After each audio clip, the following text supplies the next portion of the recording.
My first question would be a follow-up of your research to Nejc.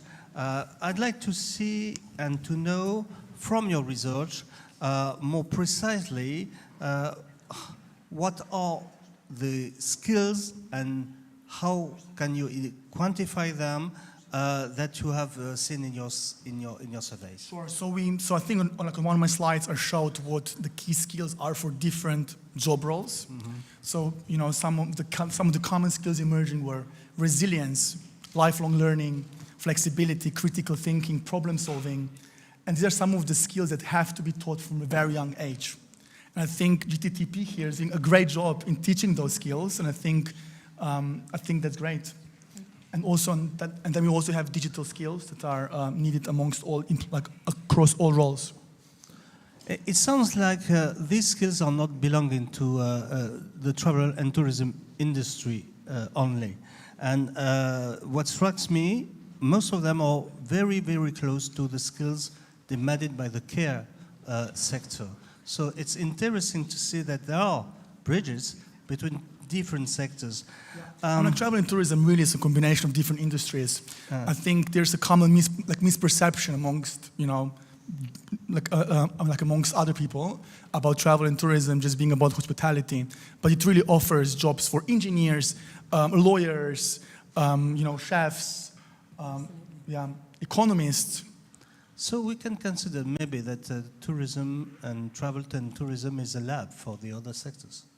Could be. It's not the position we have taken. We are not the lab sometimes. So I have now a question to Anne. Anne, how do you feel education systems are teaching those same skills or not? Yeah, I think this is a very poor area, and we focus on 16 to 19-year-olds because when you think about when is the cycle starting of somebody considering getting into a job in travel and tourism, it's not actually at 18 because by then they're inundated and they possibly have even chosen their route into work or into further education. So we start at 16 with them. And when I go to schools and I look at what they deliver in schools, what is really evident to me is so many of the structure of teaching travel and tourism at school level is poor. It's often around geography. It's very heavily focused on data and information, and it's not really about the sector at all. And when you ask the teaching staff, where have you come from? What is your origin? Often they're from elsewhere, and they've been asked to come in and teach this sector. And I think there's a lot we can do, actually, at high school in the education system. And what Nate was saying a moment ago, we ought to be teaching every single young person these skill sets because they're very transferable, and if we get those right, they will take them into whatever industry they choose to go in further on down in their career. What strikes me is also that these skills are not carried from one part of the travel and tourism sector to another part. For instance, from hospitality to the airlines. There are similar skills needed, and nobody's really think about joining one or the other sector. No, so we have a core program which is called Passport to the World, and it's an introduction to travel and tourism. And we try to introduce our students to every sector. For us, it's a very complex eco-sector that we all work in, but we have an understanding of it. When they come at 16, they have no understanding of it. So by introducing them to those different sectors and cross-fertilizing that learning and the soft skills learning, those kinds of skills that they can take on with them, I think is valuable at any age earlier in the education process. One question to Nejc. Are the sectors cooperating within WTTC on these purposes, just to share the skills? Is to share what, sorry? Skills and people and employees. It's a question for you because you are in WTTC. So what was the exact question? The question is the different part of the sector, airlines, cruise, hospitality, hotels, and so on, are they cooperating together to develop these skills and to share them? I think we should do more of that. I don't think there is enough. Mike. Sorry. I think we should do more of that. I don't think there is enough. There are certain initiatives in place. We are collaborating, for instance, with GTTP. We are supporting them. And I think we need to see more of that in order to attract youngsters into the sector, but also to make them future ready for the careers. So, Anne, how does the GTTP help bridge what's missing between schools and the professional world? Well, we are a Business and Education Alliance. We work very closely with industry, and I think one of the things we can do to really engage these young people and make them think a little bit more laterally, perhaps, than they are, is the way we educate them. It's very experiential, so they go out and they look at the industry and they find out how it works and they experience it for themselves, and I think that's very enriching for them. We also look at the teachers, because so many of the education staff, they've just been asked to teach this in their schools, but they've had no training themselves. So we train our teachers in delivering our curriculum so they have a better and a broader understanding of what it's all about and how they can deliver it and how they can excite these young people. It's a fantastic industry to work in, and we've got to get that message across to our youth and to show them what it's like. And using role models, using people who can really show that pathway is very important. A part of you can check process. it? Pardon? You can check it afterwards? Well, I try. Jean-Michel, I've said you're a professor in the Sorbonne. So among all academics disciplines, how strong is tourism education in volume and recognition? First of all, Christian, thank you very much for having me in the panel. Just a few seconds to introduce myself, because I'm newcomers for this panel and this society. I define myself as a tour operator for educational tourism. It means, like, as a professor with the student and we are creating learning experiences, co-creating learning experiences. And as professors, we do have the science arts to do and finding new things. For what I see, what I feel is like we get something like couples of 10,000 students per year in the higher education in France, in hospitality, about the same thing in tourism. The recognition is quite good from the Ministry of Education, for instance, and all the national entities. Perhaps the weakness I can see is tourism science does not exist by itself. Basically, it's application of many different sciences from management, marketing, sociology, geography, and so it means like it's difficult to get the budget specifically for tourism and tourism education, at least for France. So have you seen an evolution in the profile of students joining your master's programs in background, motivation, skills? That's a good question. Evolution there was, evolution there will be as well. Probably what's common from the past up to the future is that like tourism is attracting people, attracting talents who both want to travel for life as well as getting a job locally, which is, I think, it's one of the big markers for the industry. The second one, for the master degree, it means like the motivation is pulled by the willingness to work in team. Probably the main characteristic I can see within the students. The main challenge we see all together nowadays is about the skills. Some of them we know how to learn to make them get used by the user. For example, critical thinking or leadership. That's quite common for decades. The problem is like the mixed skills we will have to develop with AI and hospitality, AI and tourism, or for example, controlling people in distance with cloud computing. So that's a big challenge for the future. And which competencies you develop in tourism courses that could serve the other sectors? Good question. I have mentioned one, care. Yeah. At master level, from what most of the students I can see is growing from operational background, most of them, and merging them, crystallizing them with more IT skills, understanding about the infrastructure, the value chain of the industry, and digital actors. I think that's the point in the future, as well as the one you've mentioned, of course. Yeah, okay. And could an early year tourism student that you are caring and that you are looking at, could their curriculum evolve to better prepare them for advanced studies and for industry needs? Yes, most definitely it could. I mean, I think we started that earlier age group again, but we put in core competencies. You know, sustainability is such a big part of the industry and it's not taught very often in school setting. So ensure we've got those core competencies covered and ensure that they get out and they actually visit the industry and they experience the industry, because that's such a positive thing for them to do. And I think also how we measure the outcomes rather than putting them through a set of exams. For example, I know in France, our GTTP students in France, they put together a portfolio with some reflective skills in there, some critical thinking skills in there, and that all helps them prepare for their next stage, should they be going into further education rather than... but also, if they're going straight into work, I think those skills can transfer into the workplace as well. Good.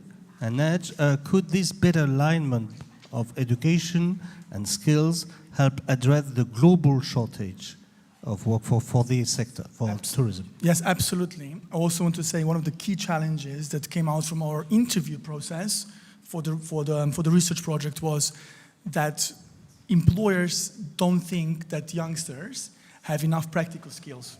So we have to work on internships. You know, I met this girl in the reception today when I left the hotel, and she works 2 days a week in the reception, and she studies for the rest of the time, which I think is a great combination of, you know, getting real-life exposure to hospitality, but then also, you know, learning skills at the university. So we need to see more of that. And also updating curriculum is very important, as you mentioned, with the latest skills and trends. No, thank you. Now let's hear from those who embody the future, and please welcome our 2 Sorbonne students. Zoé and Alexa.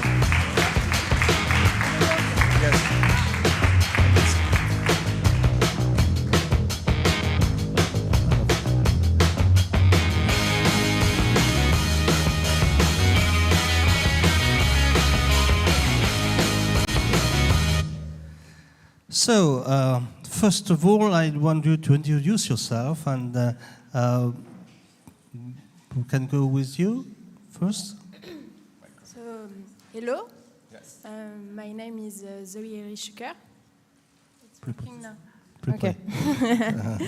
I'm currently doing a master's degree in tourism and hospitality management. I'm passionate about sustainability in hospitality, and this is why I'm doing my studies at IRES. Hi everybody, I'm Alexis, I'm 21. So same as Zoe, I'm doing a master's degree, but in the first year in hospitality. And the past 4 years I was in data and finance, so it's very interesting, I guess.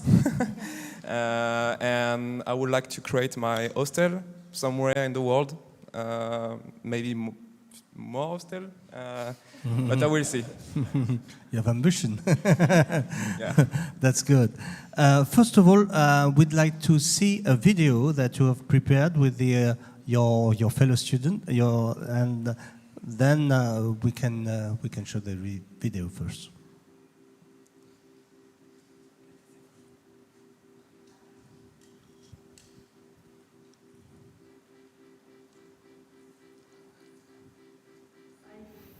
Tourism can help us live better together.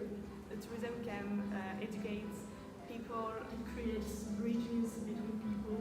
The role of tourism is connect people between them. The tourism will never stop.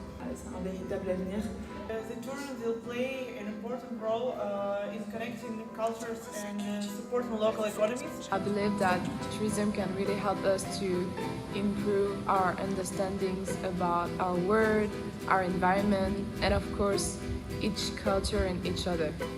Pour aider à prendre conscience de la crise climatique. Today we have the power to change the mind of the tourists.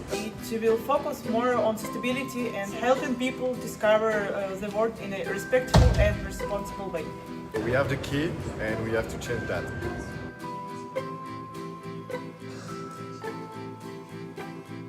Alors moi j'imagine le tourisme de demain comme une force positive.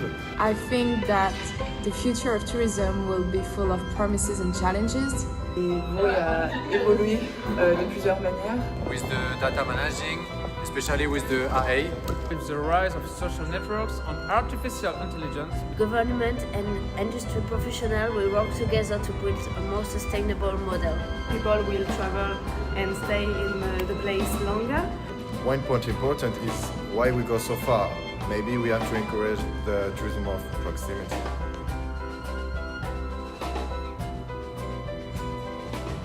Why do I want to work in the tourism industry?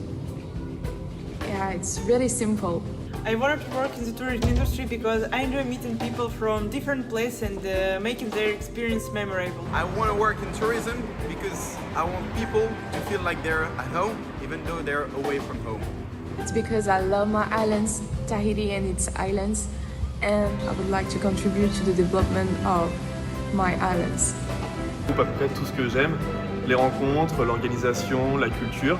Les études à l'IRES et le tourisme en général me permettent d'avoir un échange culturel varié. Changes the way you see the world. I want to work in tourism because I think it's important to keep in touch the human relation and not only the internet and all this stuff.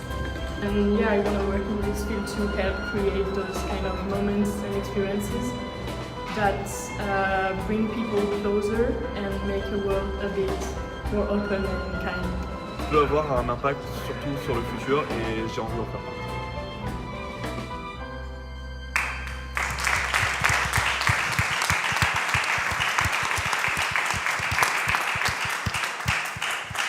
I like to ask you the same questions. Why are you wanting to work for tourism in the future?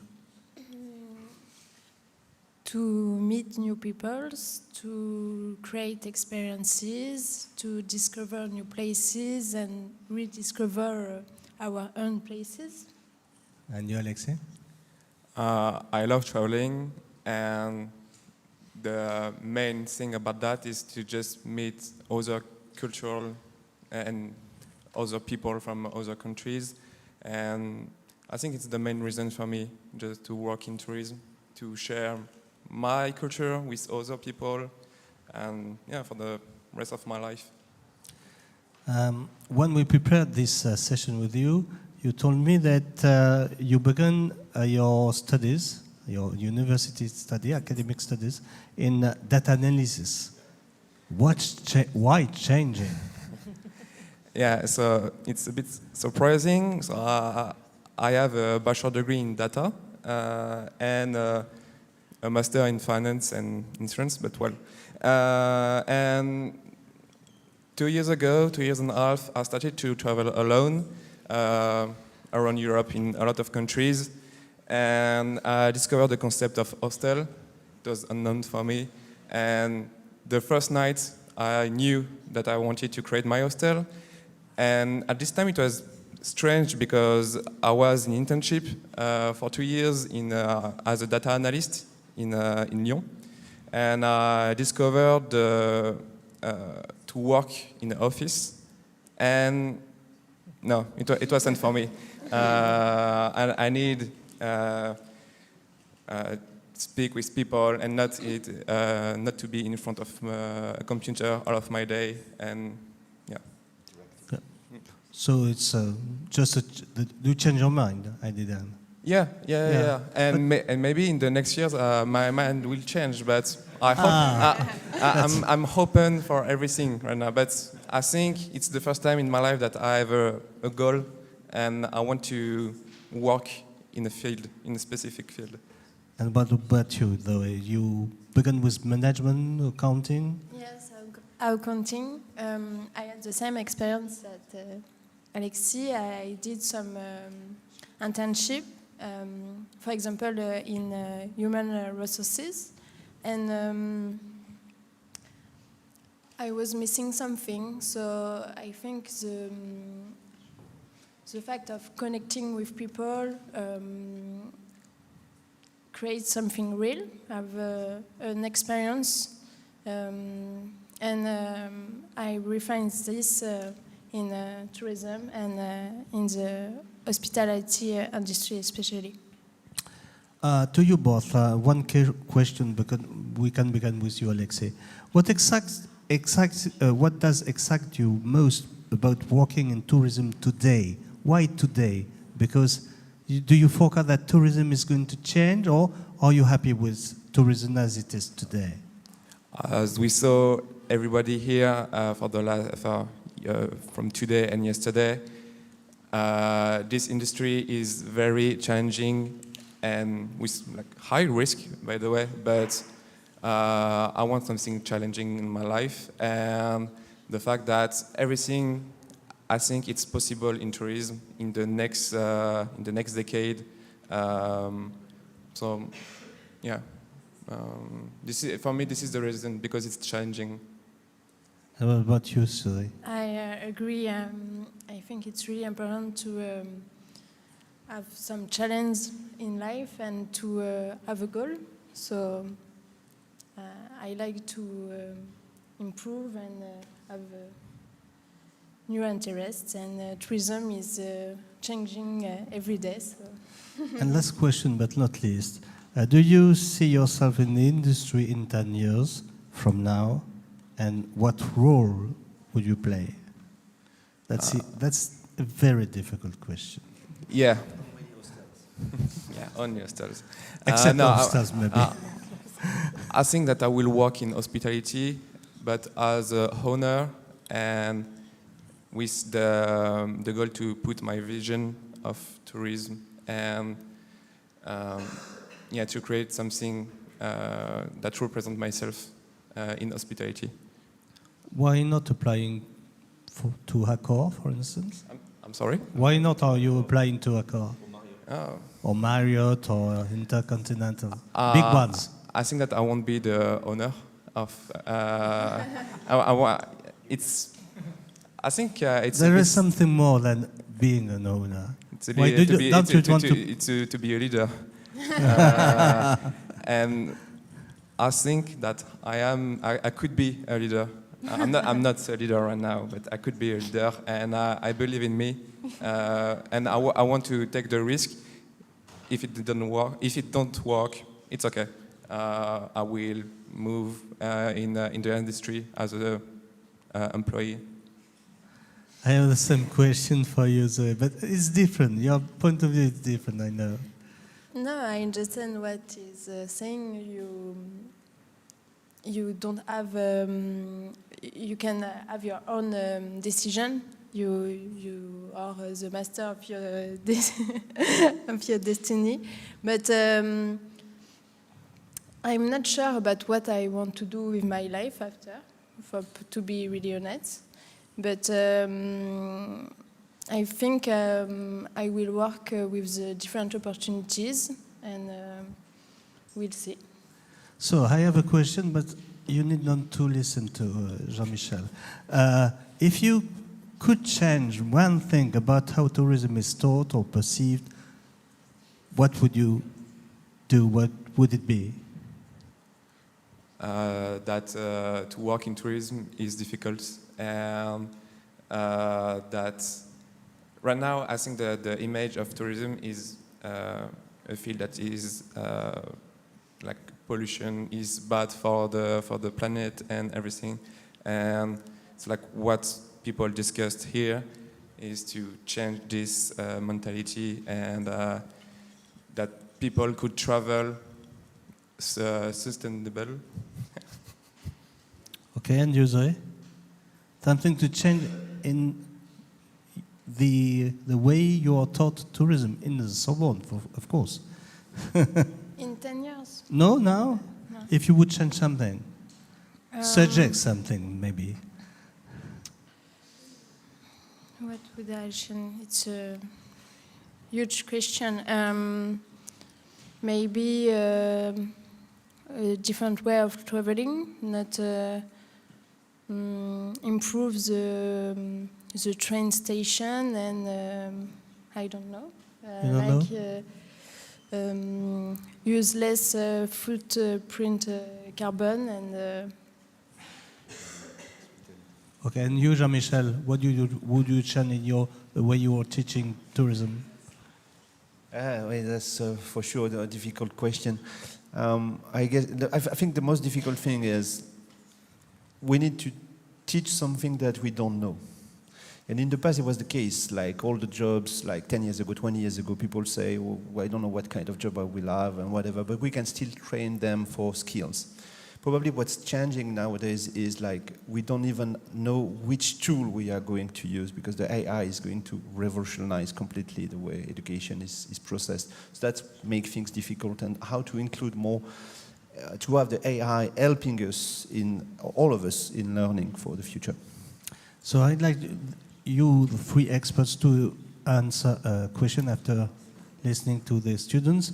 After hearing these new voices, can we and how can you, in fact, re-enchant, but we collectively, re-enchant the attractiveness of tourism careers?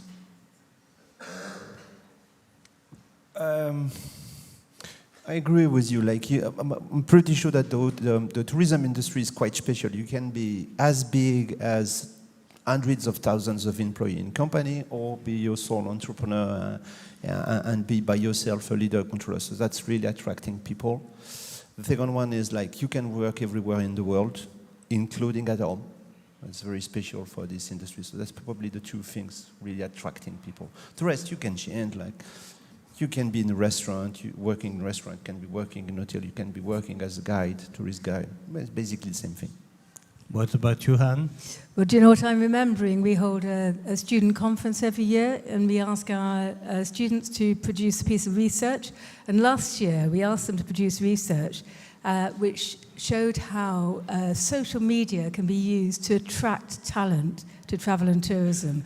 And we got some really interesting results. And one of the things that stood out for me was influencers. Go and find influencers. They will attract us more than anything else. And it was something that perhaps we as educators hadn't really even considered, but finding strong influencers will benefit young people wanting to come into the industry. Nejc, I think we have to change the outward branding overall and also highlight opportunities that are available, including leadership roles in the future. And we have to really make sure that students from a very young age understand that there's clear career pathway in travel and tourism, and highlight positive stories. There are many people who joined, through lower skill jobs, and then they progress to higher roles. So we have to highlight all of these opportunities. Okay, Alexis, Zoe, do you agree? Is it enough? Yeah, it's three points of view, quite similar, but different at the same time.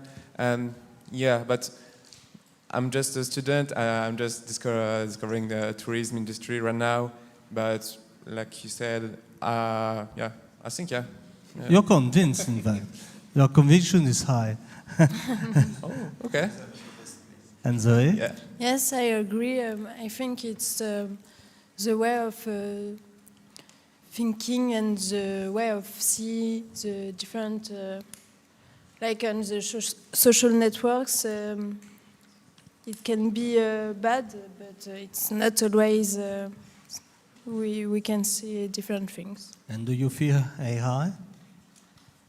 No. Oh, no. No. Definitely. For me, tourism will evolve with data, and every industry should use data. But AI will help the big companies in the tourism industry. But like for small company, I'm not sure that it will be useful. And Zoe? For this one, I disagree. I think AI is a tool, like another one. I think at the beginning of internet, it was different, and people was not really happy with it. And so, if we educate people about AI, it can be a really great tool, and not it's not like a new job, it's another thing. Okay, thank you. Education is not only about learning skills.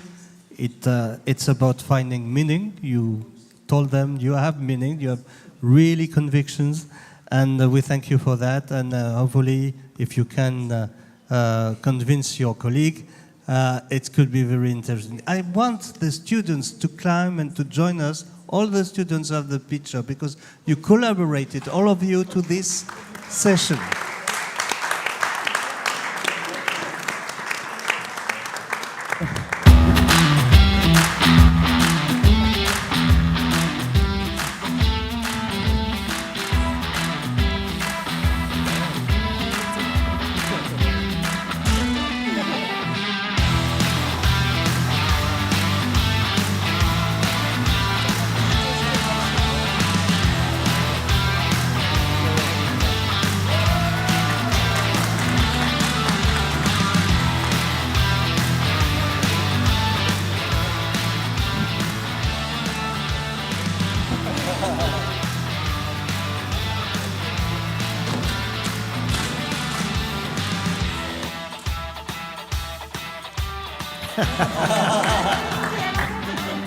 Other way around.